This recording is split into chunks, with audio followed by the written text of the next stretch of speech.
Well, I think I'm actually a little bit more excited that I'm after lunch, not right before lunch, because I was sitting there thinking like my stomach was growling, and I was going to rush through this. Everyone else wanted to because you're hungry, and so after lunch, I just had to have that quick window right before you fall asleep, which everyone looks like they're still eating chips. I don't know. Just tell you a little bit about myself, my background. Here at United Way, I'm the volunteer and community engagement manager, but prior to that, I moved from Texas to Pensacola to be an AmeriCorps Vista, where I served for 2 years at Teen Reaction and worked with teenagers, getting them to volunteer within the community. And I'll tell you what Teen Reaction is now compared to where I was doing. They're always growing and learning and becoming even more better. And so I was there for their convention, which while I was at Teen Reaction helped plan their convention, and it just even 9 days when I did. And so during my time there, I was able to coordinate volunteer opportunities for teenagers, work with them on project planning, and also help out with special events and things like that. And then I headed over to Tallahassee. My 2 terms was up with Chain Reaction as an AmeriCorps Vista. And I headed to Tallahassee to pursue my master's in public administration. And while I was there, I worked with Florida Campus Compact. The Florida Campus Compact is a membership organization of college and university presidents across the state of Florida and Florida Campus Compact, FLCC is what sometimes I refer to it as. Their whole mission is to promote civic engagement with college students on their campus. And so I just graduated. I went from teenagers to college students, and it was awesome.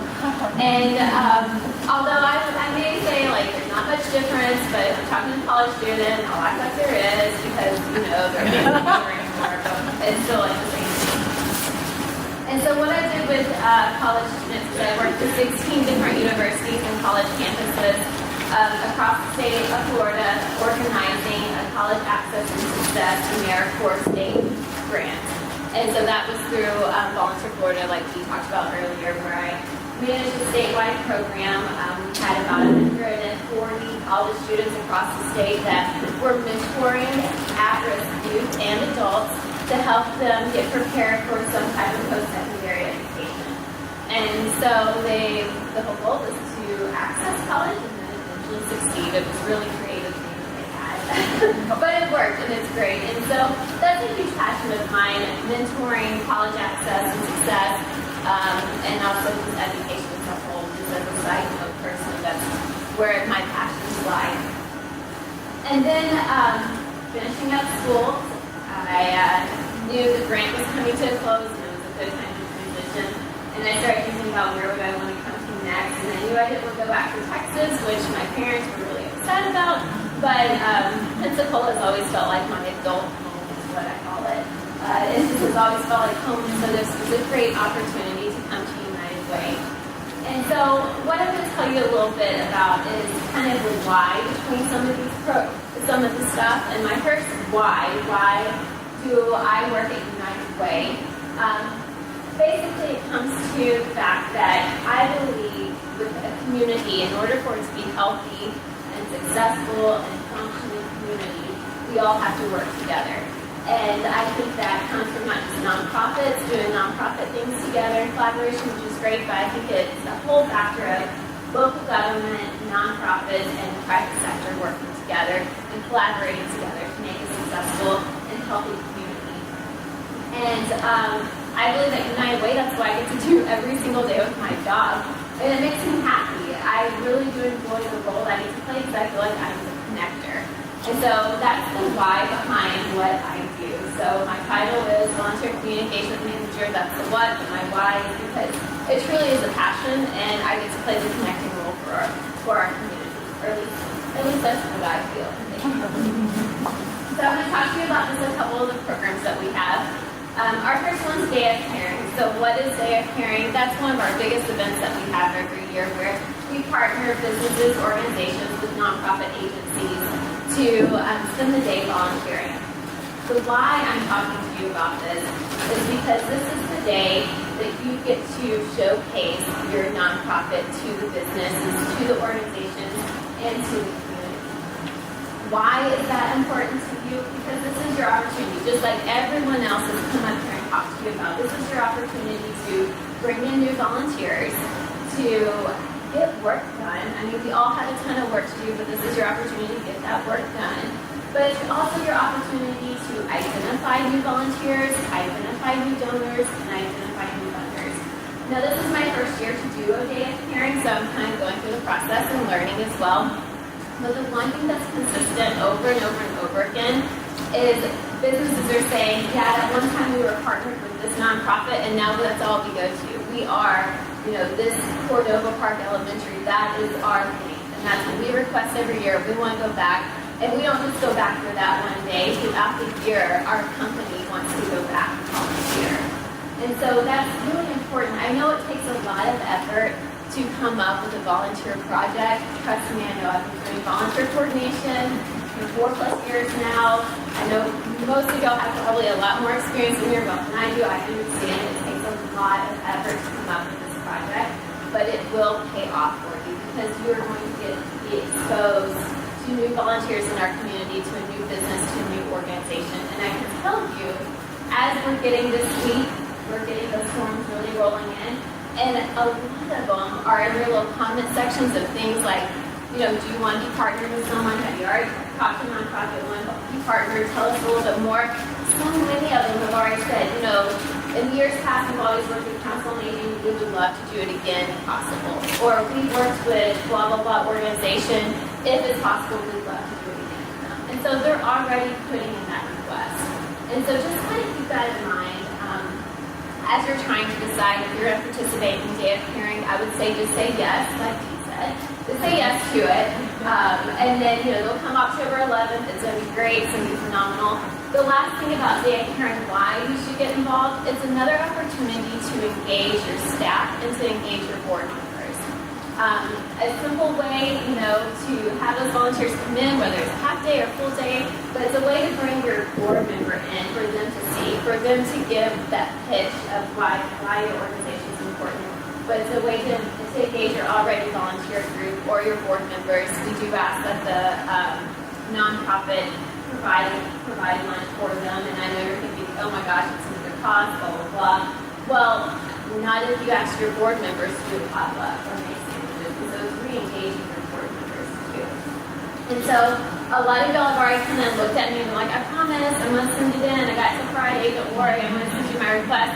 So don't worry, I'm taking mental notes on that.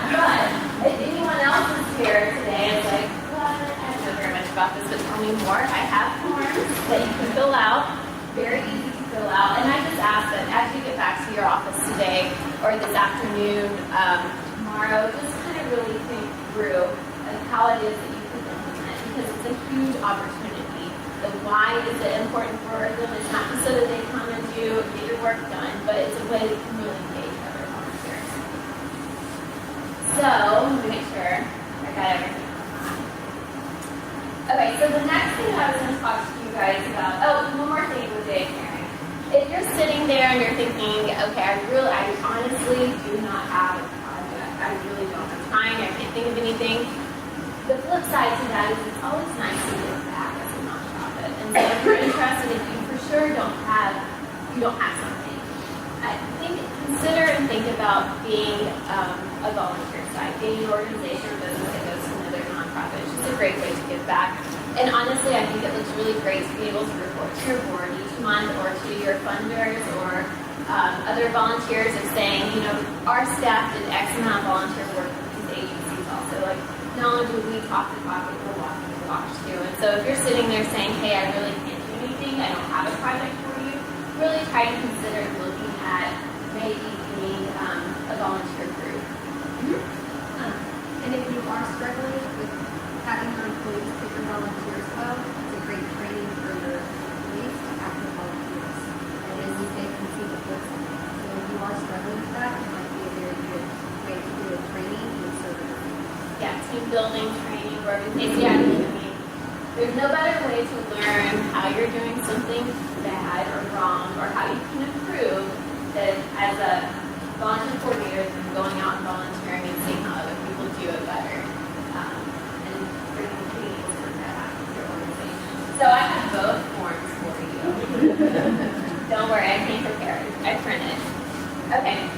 And then I wanted to talk with you quickly about this new program we have, and it's called RSVP. And this is a grant that we received from the Corporation of National and Community Service, CNCS.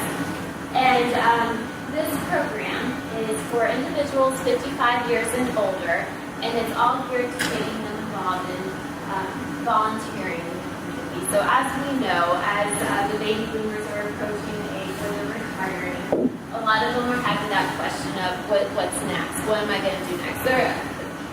There's still a lot that they can do that they want to do. So this program allows them this opportunity to give back into the community. And so why am I telling you about RSVP? The reason why I'm telling you about it is because I know that y'all have a ton of volunteers already. And I'm not trying to take your volunteers, I promise.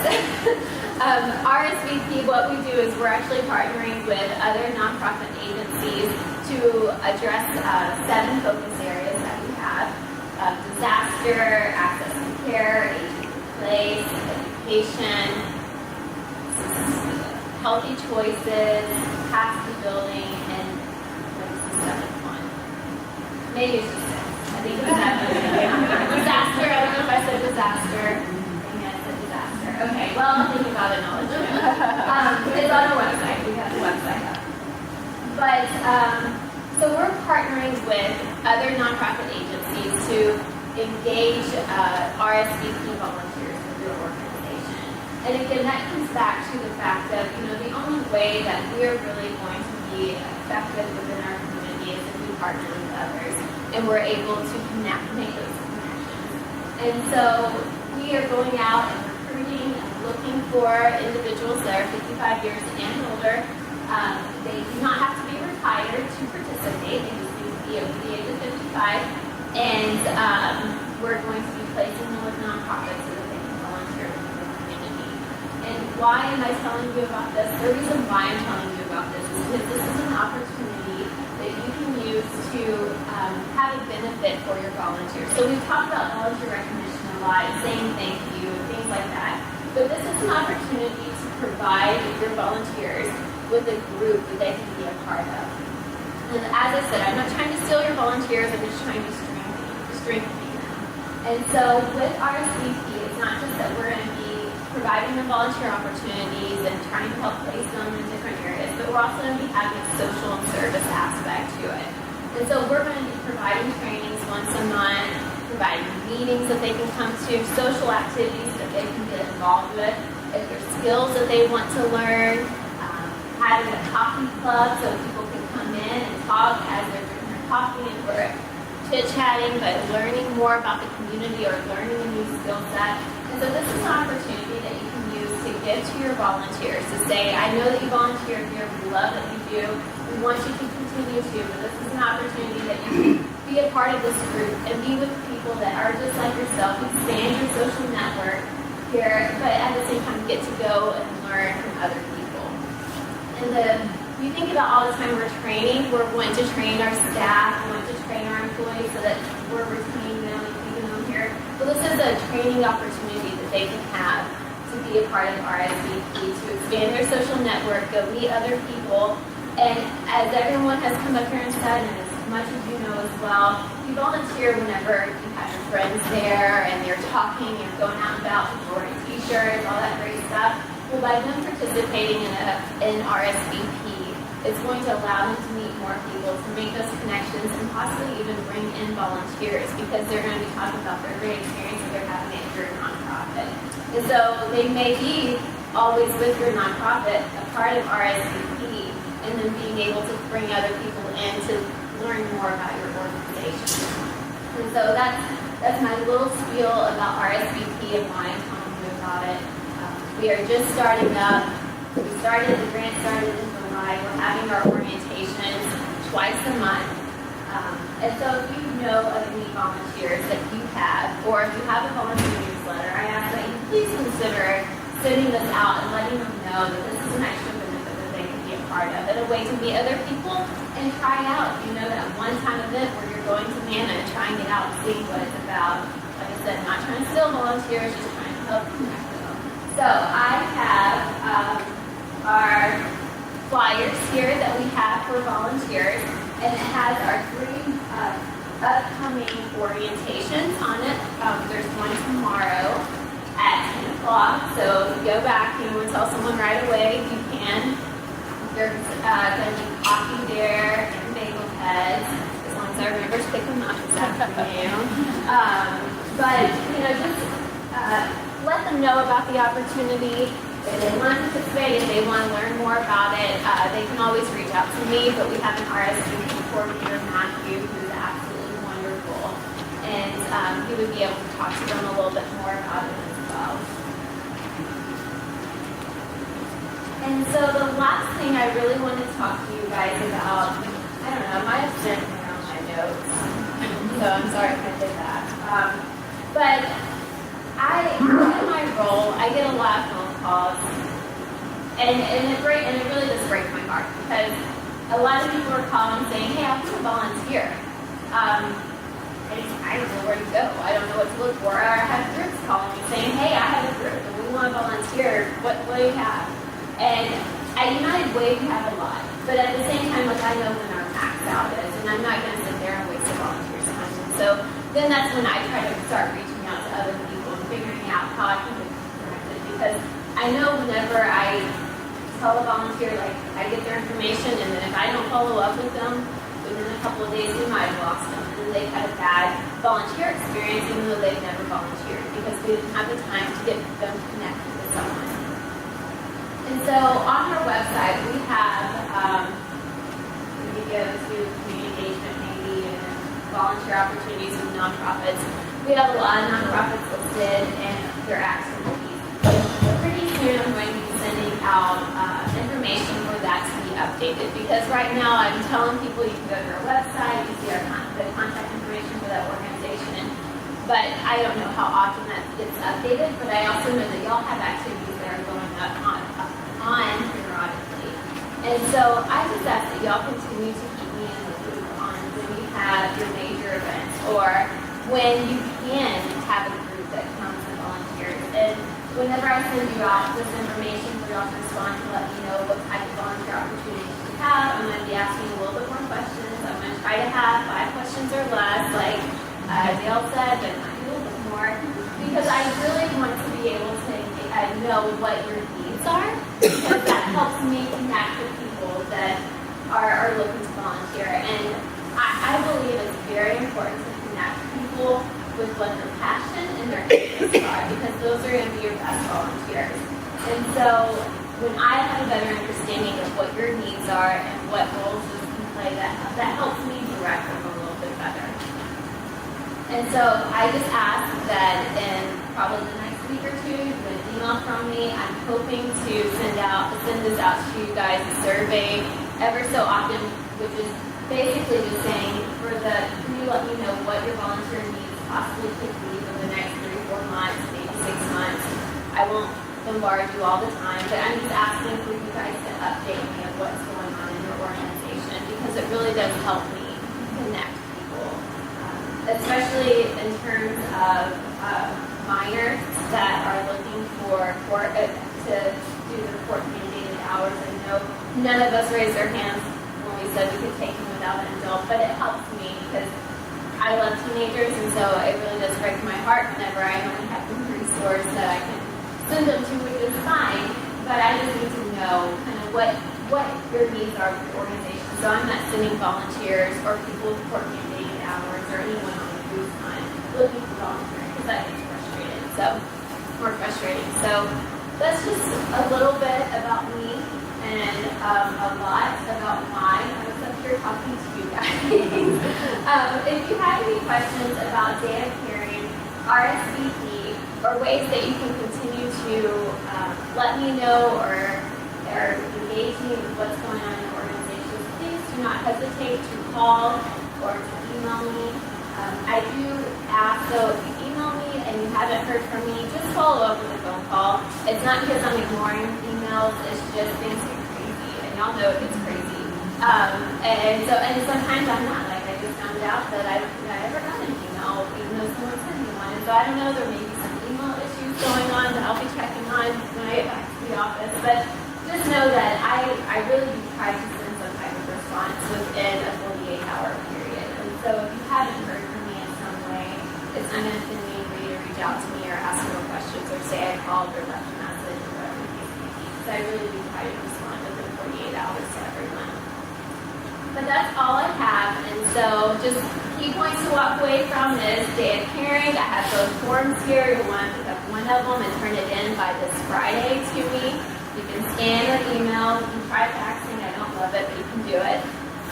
The other thing, RSVP, please be sure to help get the word out to all your volunteers because this is a great way that you can get connected with other volunteers. And then just keep me posted with when things are going wrong with your agency, when you have needs or when you can accept a group or any big events that you have coming on up so that way I can get volunteers connected to you that are reaching out to me.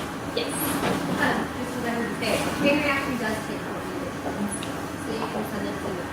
We do a meeting with the teen and the parent, but we let them volunteer. So if that's something that people need, refer them over, we take them. And that's usually why I always say, I'm like, if you can't do it with your son or daughter or whatever, I have a great resource called Human Action. So, but anyone else does too, just let me know so I can. But does anyone have any questions for me? Well, if you do, don't hesitate to reach out to me. I have my business cards here. I'm going to have the forms in the back too. I ask that y'all really please say yes and consider picking them up. And if you ever need me